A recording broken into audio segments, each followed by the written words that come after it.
Before childhood was protected by warning labels, safety helmets, and scheduled playdates, American children grew up in a world that demanded toughness before tenderness. In earlier eras of American history, childhood was not a carefully curated phase designed to maximize happiness and minimize risk. It was a formative, often demanding period shaped by necessity, responsibility, and the realities of survival.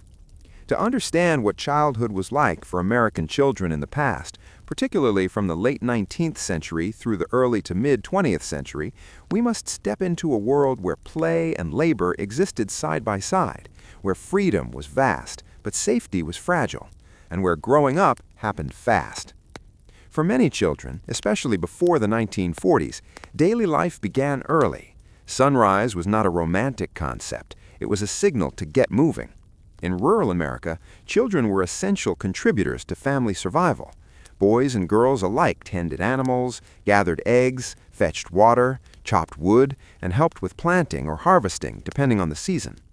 These tasks were not considered chores in the modern sense, they were responsibilities. Childhood was less about being entertained and more about being useful.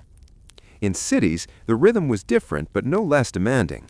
Immigrant and working-class children often helped support their families financially. Newspaper delivery, factory errands, sewing piecework at home, shining shoes, or selling goods on the street were common.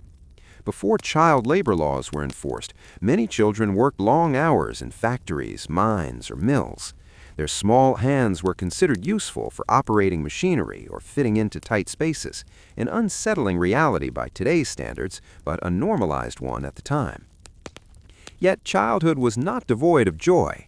What children lacked in comfort, they often made up for in imagination. Toys were rare, handmade, or shared among siblings. A stick could become a sword, a hoop could provide hours of racing fun, and marbles were treasured possessions. Children invented games in alleys, fields, and streets, often unsupervised for hours. There were no playdates arranged by parents. Friendships formed naturally through proximity and shared experiences. Freedom was one of the defining features of early American childhood. Children roamed far from home, sometimes miles away without adult supervision. They navigated forests, rivers, train tracks, and city streets on their own. This independence built confidence and resilience, but it also carried real danger. Injuries were common, medical care was limited, and accidents could be fatal. Still, risk was accepted as part of growing up. Education existed, but it did not always take priority. School attendance varied widely depending on region, family income, and season. In farming communities, children often missed months of school during planting and harvest. One-room schoolhouses were common, with children of all ages learning together under a single teacher. Discipline was strict, memorization was emphasized, physical punishment was not unusual. Education was respected, but survival came first.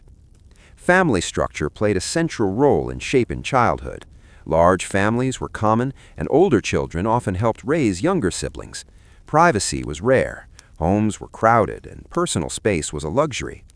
Emotional expression was restrained by necessity. Parents were often exhausted from labor, and affection was shown through provision rather than words. Children learned early to manage their emotions and contribute without complaint. Health and hygiene were constant challenges.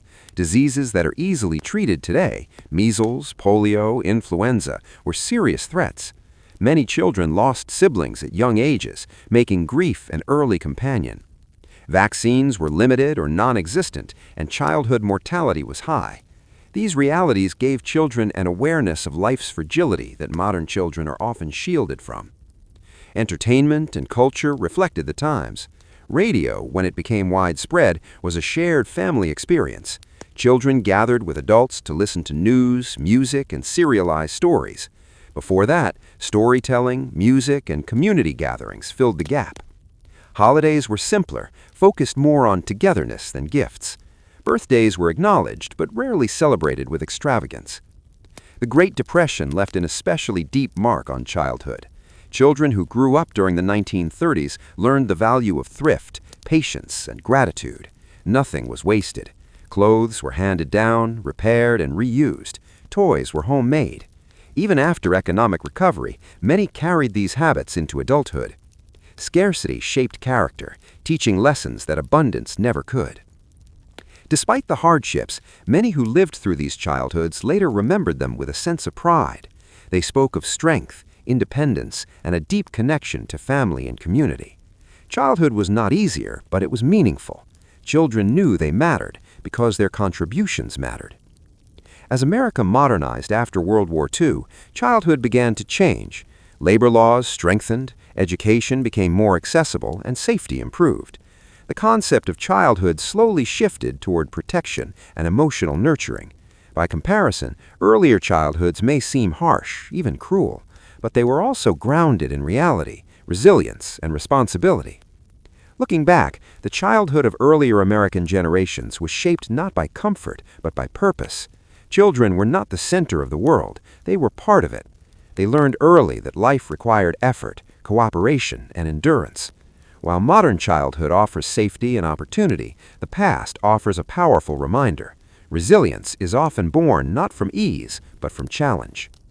In understanding how American children once grew up, we don't just see history, we see the roots of a nation shaped by young hands, steady hearts, and childhoods that prepared them for a demanding world long before adulthood arrived.